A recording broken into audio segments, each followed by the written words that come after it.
बच्चों, आज हम तीसरा पाठ पढ़ेंगे। अहम नदी अस्मि। अहम मैं नदी अस्मि नदी हूँ, मैं नदी हूँ। अहम नदी अस्मि मैं नदी हूँ। अहम मैं अस्याः इस वसुंधरायाः धरती का सौंदर्यम सौंदर्य अस्मि हूँ, मैं इस धरती का सौंदर्य हूँ। मम मेरा साम्राज्यम साम्राज्य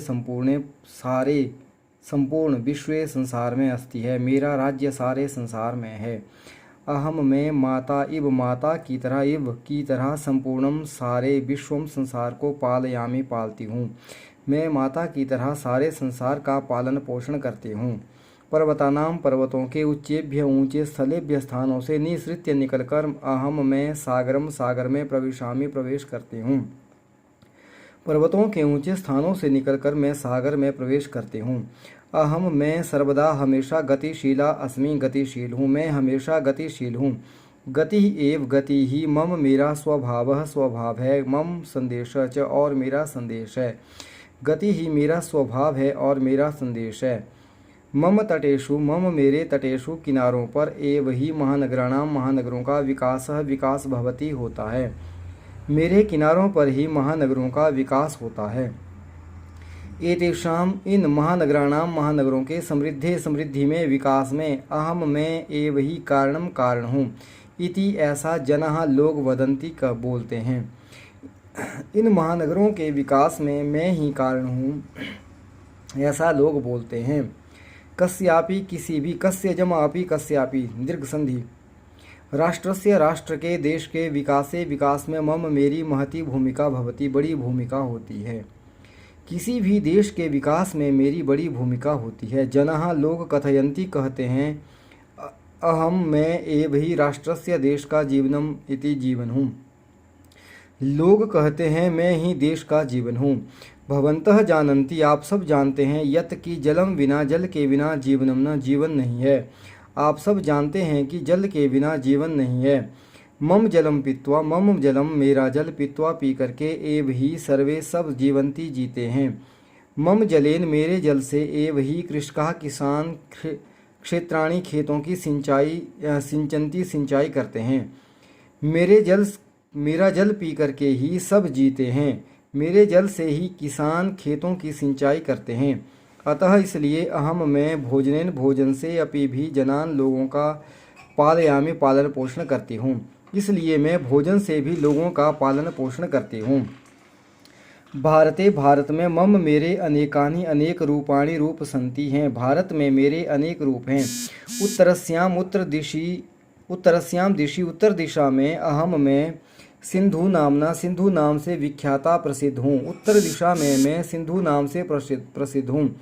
अत्र यहाँ एव ही झेलम चनाब रावी व्यास सतलुज इति पंचधाराः मयि मिलन्ति। यहाँ ही झेलम चनाब रावी व्यास सतलुज ये 5 धाराएं मुझ में मिलती हैं। एताभि इन पांच धाराओं के द्वारा एव ही अयम प्रदेश इस प्रदेश को पंजाब इति कथ्यते पंजाब कहते हैं। इन 5 धाराओं के द्वारा ही इस प्रदेश को पंजाब कहते हैं। उत्तर प्रदेशे अहम उत्तर प्रदेश में मैं मातृरूपे गंगा माता के रूप में गंगा इति नामना इस नाम से पूज्य अस्मि पूजनीय हूँ। उत्तर प्रदेश में मैं माता के रूप में गंगा इस नाम से पूजनीय हूँ। मम तटेषु मेरे किनारों पर ऋषियः मुनयः अपि ऋषि मुनियों ने भी तपस्या कुर्वन् की, मेरे किनारों पर ऋषि मुनियों ने भी तपस्या की। ते स्व आश्रमाणाम उन्होंने अपने आश्रमों की स्थापनामपि कुर्वन् स्थापना भी की, उन्होंने अपने आश्रमों की स्थापना भी की।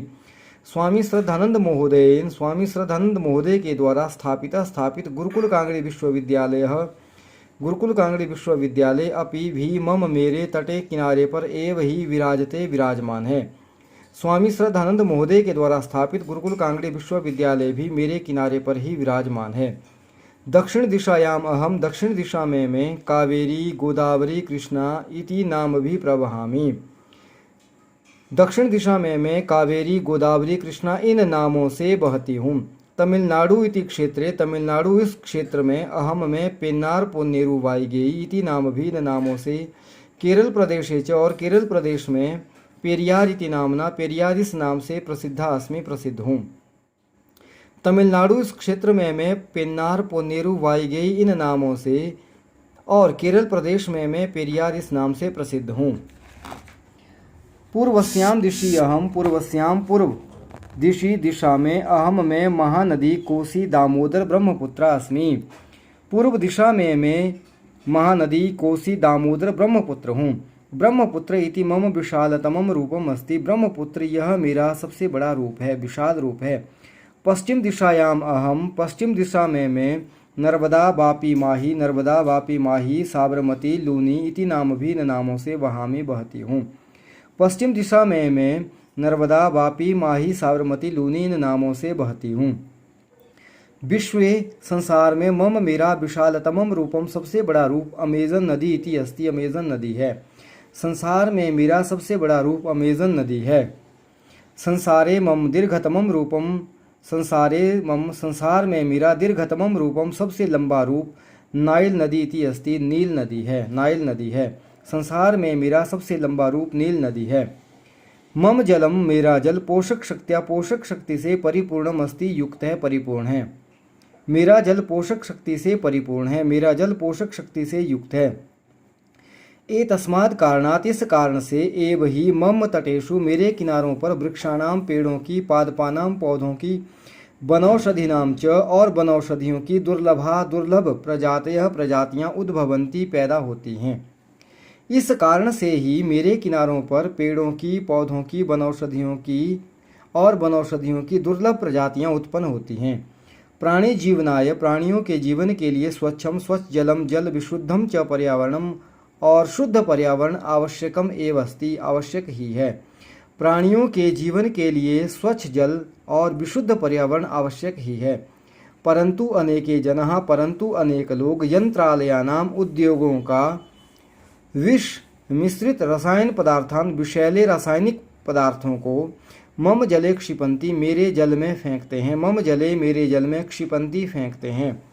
मम जलम च और मेरे जल को प्रदूषितम कुर्वंती प्रदूषित करते हैं। परंतु अनेक लोग उद्योगों के विषैले रासायनिक पदार्थों को मेरे जल में फेंकते हैं और मेरे जल को प्रदूषित करते हैं।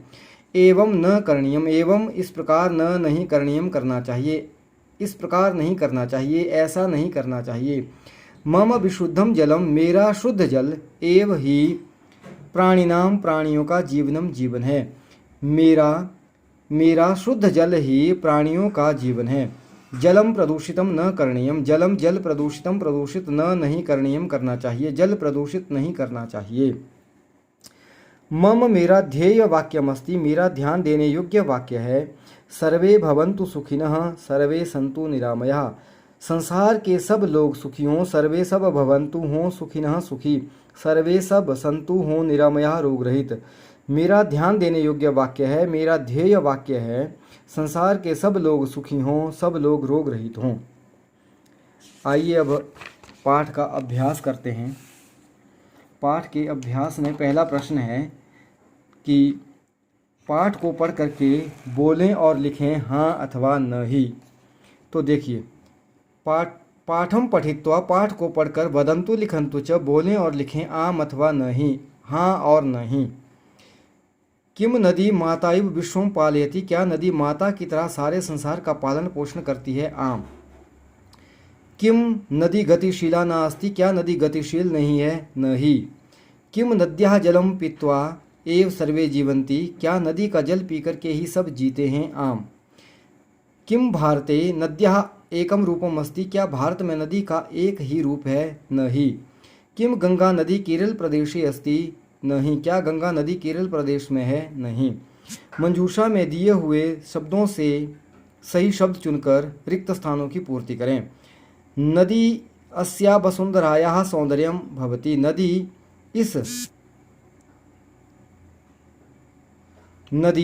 इस धरती का सौंदर्य है। राष्ट्रस्य विकासे नद्या महती भूमिका अस्ति, देश के विकास में नदी की बहुत बड़ी भूमिका है। सर्वे भवन्तु सुखिनः, सब लोग सुखी हों। मुनयः आश्रमाणां स्थापना नदी तटे अकुर्वन्, मुनियों ने आश्रमों की स्थापना नदियों के किनारे की। भारते नद्याः अनेकानि रूपाणि सन्ति, भारत में नदियों के अनेक रूप हैं। ये अस्ति और भवति ऊपर नीचे आप कहीं भी कर सकते हैं, हो सकता है, हो जाएगा दोनों जगह। तीसरा है कि सही मिलान करें। वसुंधरायाः भूमेः सागरम समुद्रम तटे तीरे प्रसिद्धा विख्याता विश्वे संसारे। इन प्रश्नों के उत्तर एक शब्द में बोलें और लिखें। यहाँ पर एक शब्द में है लेकिन यहाँ पर पूरे वाक्य में लिखे हुए हैं। कस्याः साम्राज्यम संपूर्णे विश्वे अस्ति, नद्याः साम्राज्यम संपूर्णे विश्वे अस्ति। नदी का साम्राज्य। कस्याः नद्याः। कुत्र महानगराणां विकासः भवति, नदी तटेषु महानगराणां विकासः भवति। कुत्र नदी तटेषु, कहाँ पर महानगरों का विकास होता है, नदियों के किनारों पर। नदी का साम्राज्य विश्व में, सारे संसार में है। नदी जलेन एव के क्षेत्राणि सिंचन्ति, नदी के जल से कौन खेतों की सिंचाई करते हैं, कृषकाः। नदी जलेन कृषकाः क्षेत्राणि सिंचन्ति। नद्याः विषादतमं रूपम किम, नदी का विषाद रूप क्या है। नद्याः विषादतमं रूपम अमेजन नदी अस्ति। यहाँ ब्रह्मपुत्र भी हो सकता है अगर भारत के हिसाब से करें तो। नद्याः जलम कया परिपूर्णम अस्ति, नदी का जल किससे परिपूर्ण है। नद्याः जलम पोषक शक्त्या परिपूर्णम अस्ति, पोषक शक्त्या।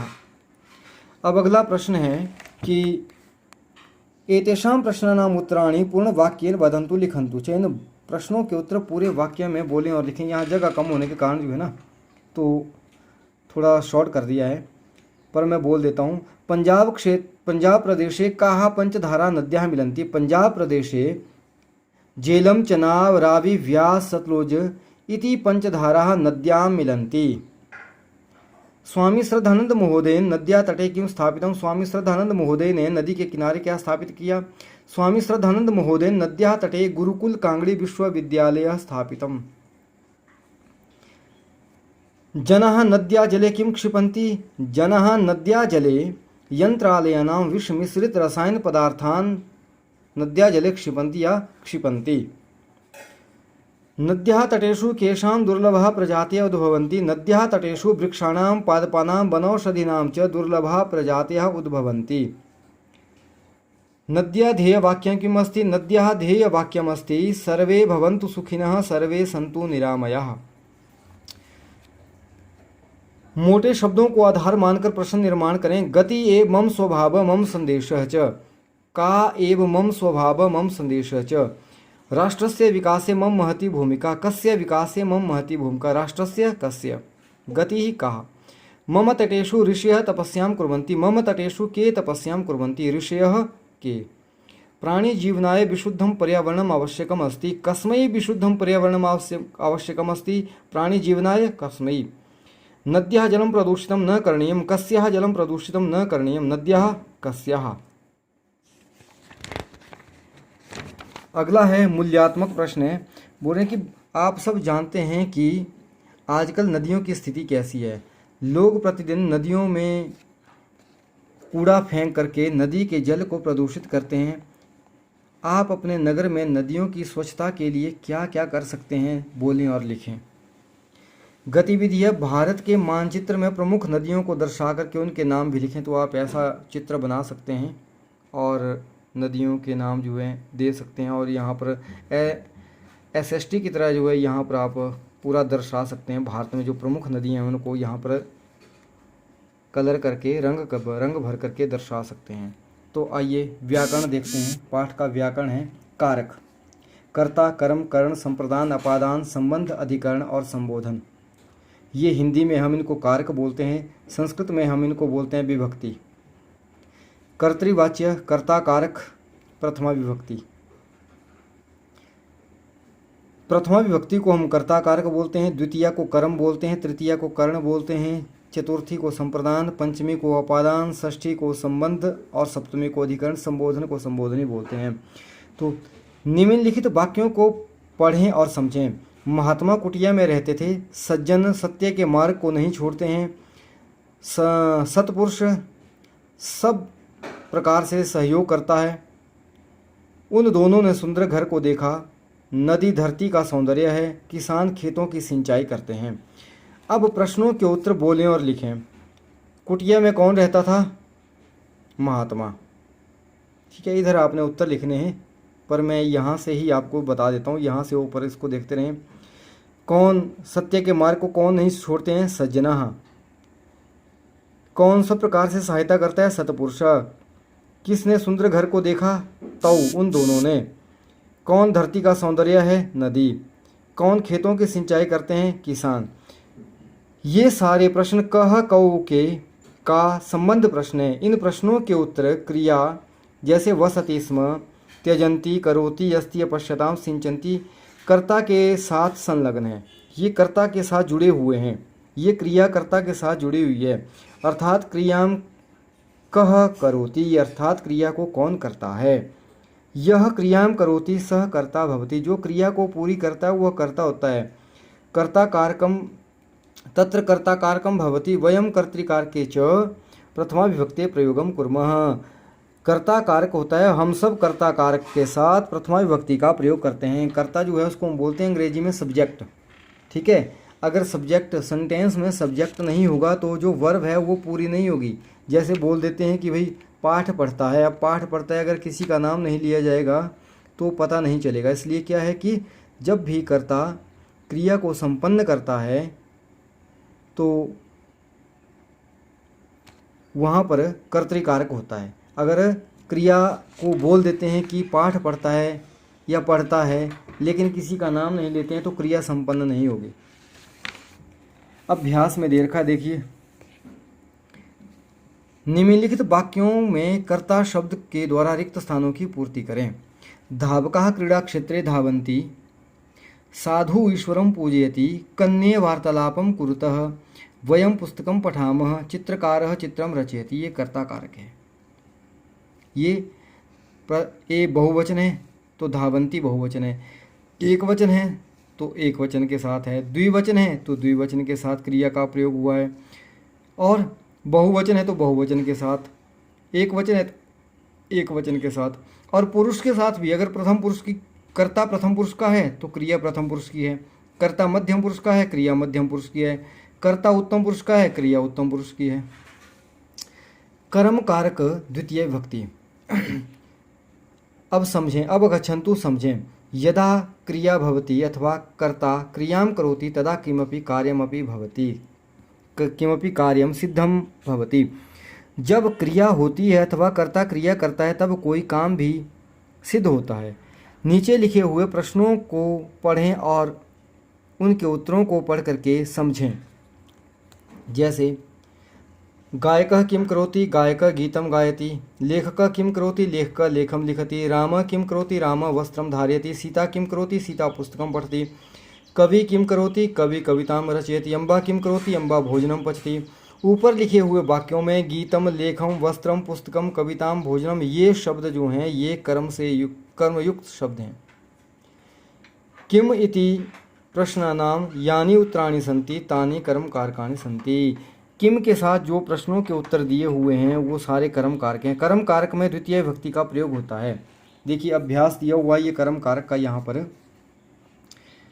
कोष्ठक में से सही शब्द चुन करके कर्म पद चुन करके कर्म शब्द चुन करके रिक्त स्थानों की पूर्ति करें। बालाः उद्यानं पश्यन्ति, छात्रे पाठं पठतः, गुरुः शिष्यान् आह्वयति, अहम उत्तरं स्मरामि, बालिका अध्यापकं कथयति, सः मां पाठयति। अब ध्यातव्यम, अब ध्यान देने योग्य बात है कि क्या है कि यदा विभक्ते प्रयोगः कारकाधारितं न भवति अपितु कस्यचित् शब्दस्य योगे भवति तदा तत्र उपपद विभक्ति भवति। बोल रहा है कि जब विभक्ति का प्रयोग कारक आधारित ना होकर के, ये वाला आधार ना होकर के कोई विशेष शब्द होगा तो वहाँ पर उपपद विभक्ति होती है। जैसे उभयतः, उभयतः का अर्थ है दोनों ओर, अभितः दोनों ओर, परितः चारों ओर, विना का अर्थ विना, प्रति का अर्थ की ओर। इन शब्दों के साथ द्वितीय विभक्ति का प्रयोग होता है। ये शब्द जो हैं जिस वाक्य में ये शब्द होंगे वहाँ द्वितीय विभक्ति का प्रयोग होगा। जैसे उदाहरण के अनुसार देखिए, छात्र पुस्तकं विना न पठति, गुरुम अभितः छात्रा सन्ति, छात्रा गृहं प्रति धावन्ति, सरणिम उभयतः दृष्ट्वा चलन्तु, पुत्रः अम्बां प्रति अधावत्, आचार्यं परितः शिष्या तिष्ठन्ति, रामः मित्रं विना न क्रीडति। अब इन सारे शब्दों में जो हमने रिक्त स्थानों में गुरुम, गृहम, सरणिम, अम्बाम, आचार्यम, मित्रम लिखे, इन सब में द्वितीय विभक्ति है। इसका कारण क्या है? अभितः, प्रति, उभयतः, प्रति, विना, परितः, ये इसका कारण है। देखें आगे। एवं इसी प्रकार बोल रहा है कि गम धातु प्रयोगेण यत्र गम्यते तत्र स्थानीय वाचक शब्दे द्वितीय भक्ति बोलते गम धातु के प्रयोग के साथ भी जहाँ पर जाने के अर्थ में या स्थानवाचक शब्द के साथ गम का प्रयोग हुआ वहाँ पर द्वितीय भक्ति होगी। जैसे बालक घर जाते हैं, लोग दिल्ली से आते हैं, छात्र पाठशाला जाते हैं। इसी प्रकार रक्ष धातु के साथ भी जहाँ पर रक्षा करने अर्थ में उसका प्रयोग होगा वहाँ द्वितीय भक्ति होगी। जैसे सैनिक देश की रक्षा करते हैं, लोगों को पर्यावरण की रक्षा करनी चाहिए, हरिश्चंद्र ने धर्म की रक्षा की। अब आ जाओ, देखो तृतीया है कर्ण कारक, कर्ण के साथ तृतीय भक्ति का प्रयोग होता है। देखिए, कौवे ने मिट्टी से घर बनाया, चिड़िया ने तिनकों से अपना घर बनाया, दोनों मिलकर सुख से रहते हैं, आनंद से भोजन करें। अब यहाँ पर जो मोटे शब्द दिए हुए हैं इनमें तृतीय भक्ति है, मृत्तिकया तृणयी सुखेन आनंदेन। ऊपर लिखे हुए वाक्यों में मोटे शब्दों में तृतीय विभक्ति का प्रयोग हुआ है और तृतीय विभक्ति के साथ कर्ण कारक होता है। तृतीय विभक्ति के प्रयोग के साथ कर्ण कारक होता है। अब देखिए नीचे लिखे हुए वाक्यों को पढ़ें। छात्र कलम से लेख लिखता है, माता छुरी से फल काटती है, सैनिक शस्त्र से युद्ध करता है, बालक बर्तन से जल पीता है या पात्र से जल पीता है, किसान हल से खेत जोतता है, मनुष्य परिश्रम से काम करता है। यहाँ हम क्या देखते हैं कि कलमेन छुरिकया शस्त्रेण पात्रेण हलेन परिश्रमेण विना क्रिया संपन्ना न भविष्यति। इनके बिना जो है क्रिया पूरी नहीं हो रही है।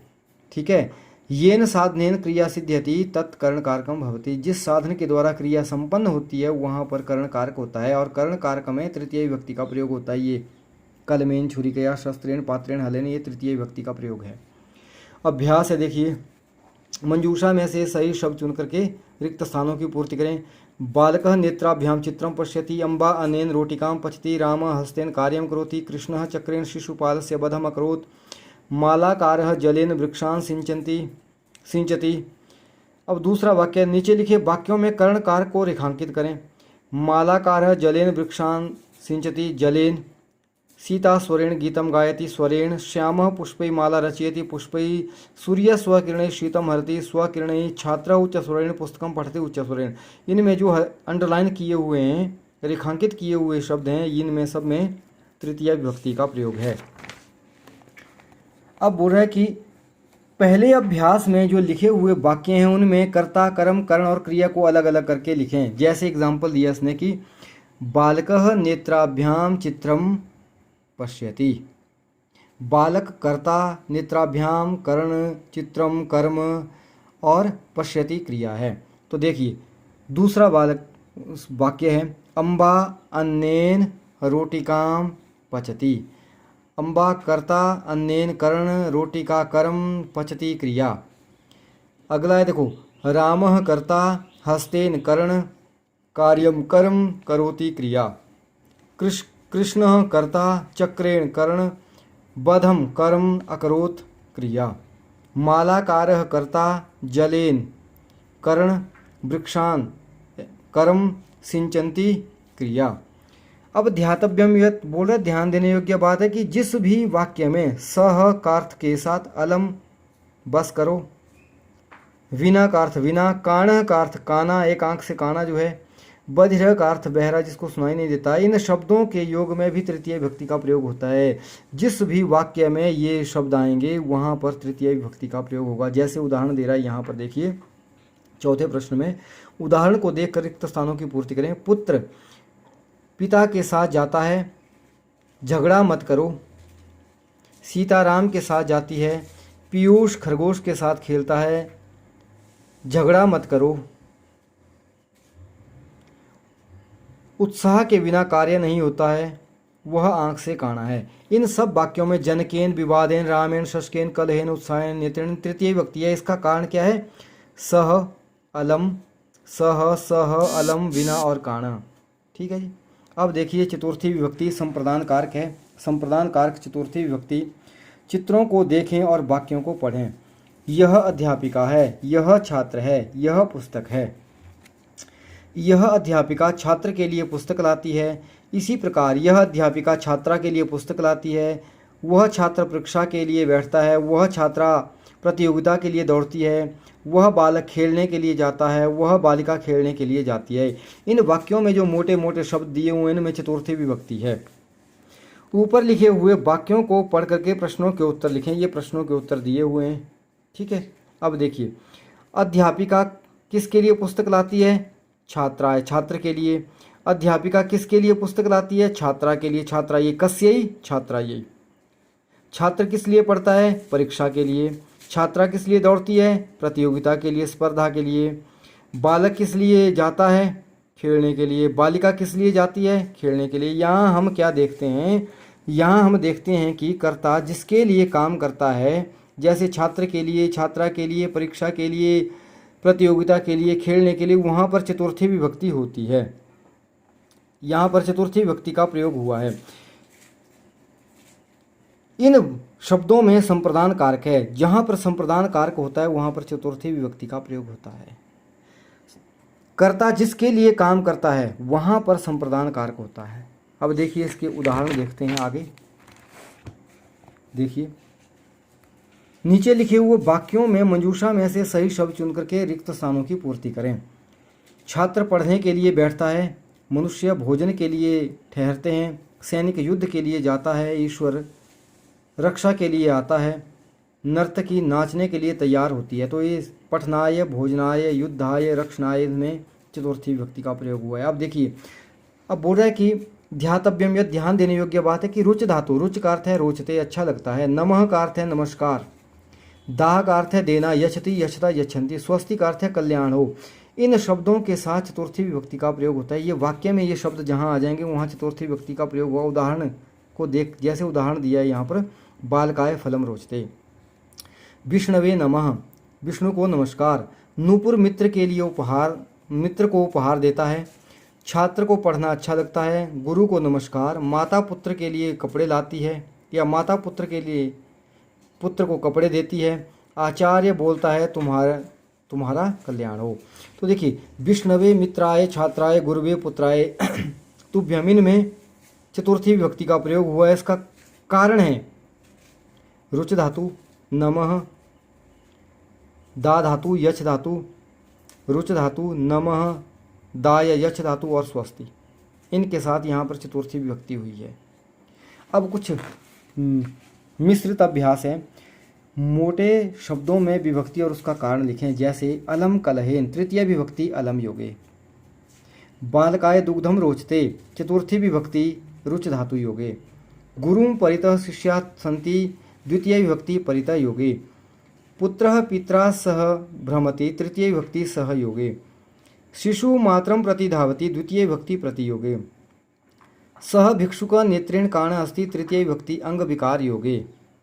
सर्वेभ्य स्वस्ति, चतुर्थी विभक्ति स्वस्ति योगे। ये पेपर में सेंटेंस जो है, वाक्य जो है, इस प्रकार से आते हैं और हमने इसी प्रकार जो है मोटे शब्दों में विभक्ति और उसका कारण लिखना है। ये विभक्ति और उसका कारण, इसी तरह पेपर में वाक्य ऐसे पूछा जाएगा, अलम कलहेन ऐसे दिया होगा और हमने क्या करना है, उसको ऐसे बताना है कि तृतीय विभक्ति अलम योगे। ठीक है, अब हम अगला पाठ कल पढ़ेंगे।